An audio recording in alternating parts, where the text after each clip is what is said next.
The morning of July 14th began like any other in the quiet suburb of Willow Creek, a tree-lined neighborhood where people still waved at one another and gossip often circulated faster than the mail.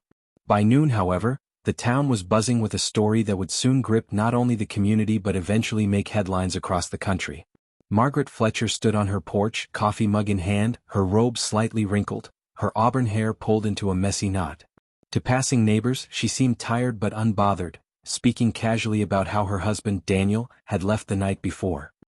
"He's gone," she said with a half-shrug, as though announcing he had gone to the store rather than vanished into thin air. "He packed a bag, said he was done and walked out the door. Guess he didn't want to be married anymore." The words, spoken so simply, carried a chill that neighbors couldn't shake. Daniel Fletcher was not the type of man people expected to walk away. He was steady, reliable, a 42-year-old construction foreman known for showing up on time and working long hours to provide for his family. He loved his pickup truck, his Sunday football games, and most of all his two children, Lily 10 and Caleb 8. Yet Margaret told the same story to everyone who asked. He had left her. Just like that. No warning. No reason. She even called his workplace that morning. "Daniel won't be in today," she explained to his supervisor. "Actually, he won't be coming back at all. He's decided to leave us." Her tone was steady, but the people on the other end of the phone couldn't help but notice how rehearsed she sounded, as though she had practiced the line before speaking it aloud. Within hours, rumors spread across Willow Creek. By evening, the police had been contacted by Daniel's sister, who flatly refused to believe the story. Her brother would never abandon his children. He would never leave without a word. That was the moment suspicion took root, and once suspicion took root in Willow Creek, it grew fast. To understand the dark truth that eventually unraveled, one had to go back to the beginning of Margaret and Daniel's marriage. They met in 2005 at a hardware store of all places. Margaret, then 26, had been looking for paint samples. Daniel, 28, was helping a friend load lumber into a truck. Their conversation started over something small. She couldn't reach a can of primer on the top shelf, and he pulled it down for her. He smiled, she laughed, and by the end of the week they were sharing beers at a local tavern. Daniel was solid, dependable, and kind-hearted. He came from a working-class family and was known for fixing anything with his hands. Margaret, on the other hand, carried herself with a quiet sharpness. She had grown up in a more affluent household, but by the time she met Daniel, she was living paycheck to paycheck, working part-time as a receptionist. Despite their differences, the attraction was quick. Friends recalled how Daniel seemed captivated by Margaret's striking green eyes and her ability to command a room without raising her voice. She, in turn, seemed drawn to his reliability. They married within 2 years, a small ceremony at the county courthouse, and soon after welcomed their daughter Lily. Their son Caleb followed 2 years later. For a while life seemed perfect. Daniel worked long hours, sometimes 6 days a week, but always made time for his family.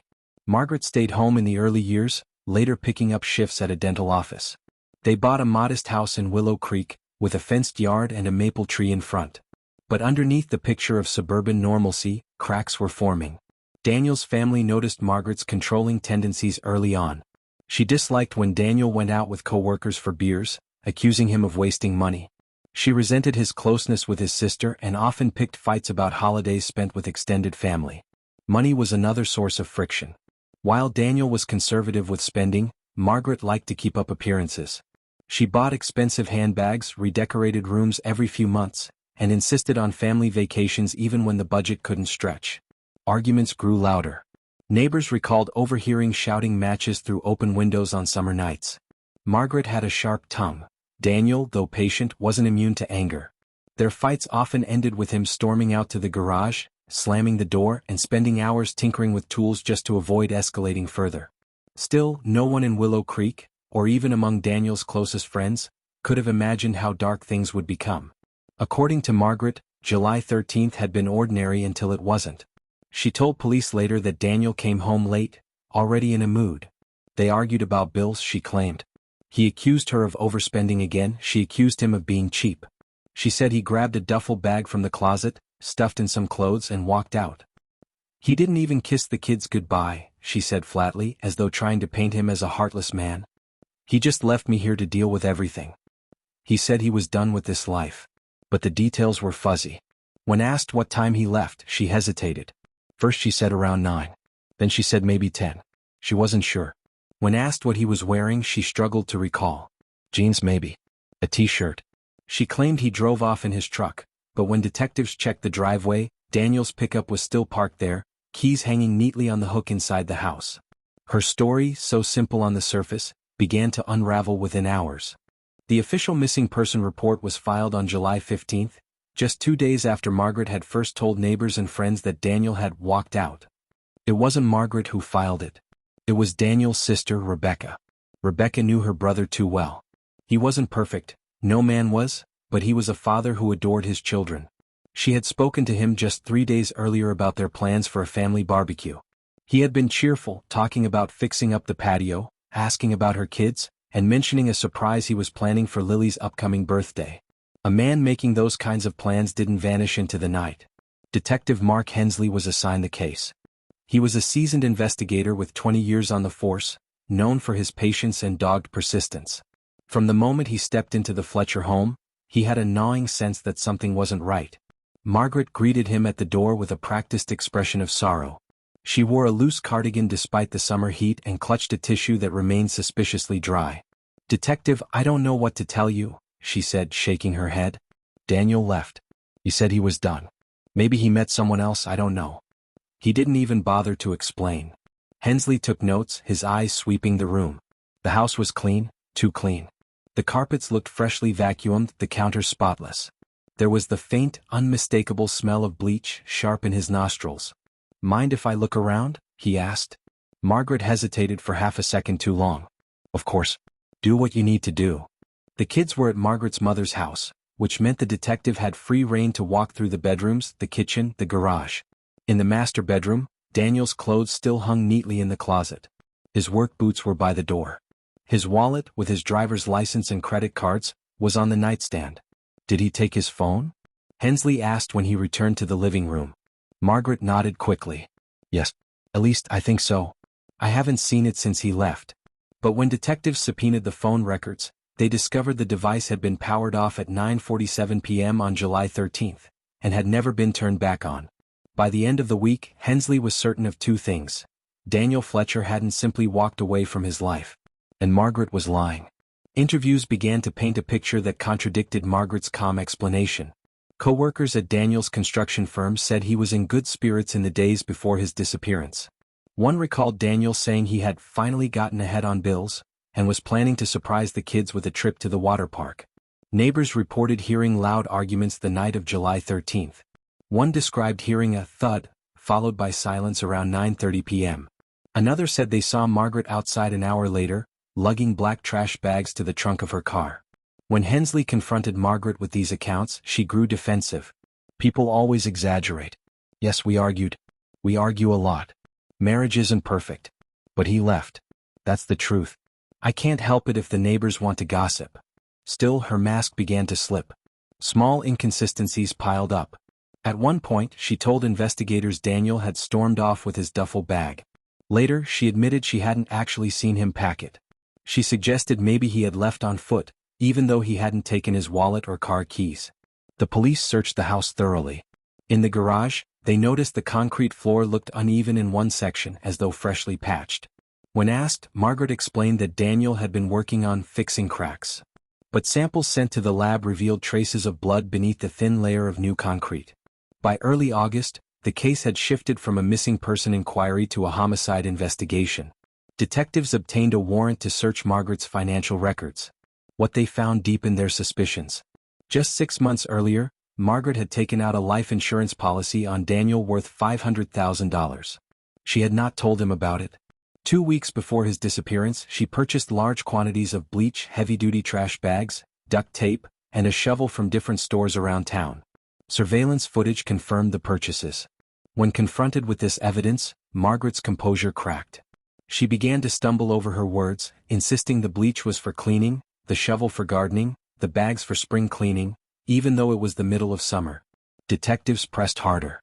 They searched her car and found traces of blood in the trunk. Forensic analysis confirmed it was Daniel's. The final blow came when cadaver dogs were brought to the Fletcher property. They alerted near the garage and again near the maple tree in the front yard. A ground-penetrating radar scan revealed a disturbed patch of soil beneath the tree. On August 12, police excavated the area. Beneath 2 feet of earth, wrapped in a tarp and bound with duct tape, lay the decomposed remains of Daniel Fletcher. The community of Willow Creek erupted in shock. The man everyone believed had simply walked away had never left home at all. Margaret Fletcher was arrested that evening, standing in her driveway as neighbors gathered across the street, whispering in disbelief. She was charged with first-degree murder, abuse of a corpse, and obstruction of justice. The children were placed in the custody of Rebecca, their aunt, who wept as she carried them away from the home they had once shared with both parents. In the interrogation room, Margaret clung to her story. "I didn't kill him," she said, her voice shaking. "He attacked me. He came home drunk, he was furious, he shoved me. I had to defend myself." But the autopsy told a different story. Daniel's skull bore the mark of blunt force trauma, likely from a heavy object like a hammer. He had multiple defensive wounds on his arms, indicating he had tried to fight back. There were no signs of alcohol in his system. Prosecutors built their case around the evidence: the life insurance policy, the bleach purchases, the patched garage floor, and the buried body. They argued that Margaret had planned the murder for weeks, motivated by financial gain and resentment. The trial began in the spring of the following year. The courtroom was packed daily with reporters, neighbors, and family members. The prosecution laid out a meticulous timeline. They argued that Margaret struck Daniel during an argument, likely in the garage. She then tried to cover up the crime, bleaching the floors, hiding the body, and inventing the story that he had walked out. Witnesses testified about the couple's troubled marriage. Neighbors described the sound of fights, the sight of Margaret dragging trash bags to her car. Surveillance footage of her purchases was played for the jury. The defense attempted to paint Margaret as an abused wife who had acted in self-defense. They claimed Daniel had a temper and that Margaret feared for her life. But their argument faltered under the weight of the evidence. On the 12th day of deliberations, the jury returned a verdict: guilty on all counts. Margaret Fletcher was sentenced to life in prison without the possibility of parole. The aftermath of the trial rippled through Willow Creek. Neighbors who had once chatted with Margaret over coffee were left questioning how well they had ever known her. For Rebecca, the burden was heavier. She had lost her brother and now faced raising his children as her own. Lily and Caleb, once shielded from the worst of their parents' fights, now carried the scars of trauma that would follow them for the rest of their lives. The house on Maple Street sat empty for months, a silent monument to the tragedy. The maple tree under which Daniel's body had been found was eventually cut down, its roots too entwined with horror. In the end, the story of Margaret and Daniel Fletcher became more than just another true crime headline. It was a reminder of how darkness can fester behind closed doors, how appearances can deceive, and how a single act of violence can shatter countless lives. She had claimed her husband left, but the truth was far darker.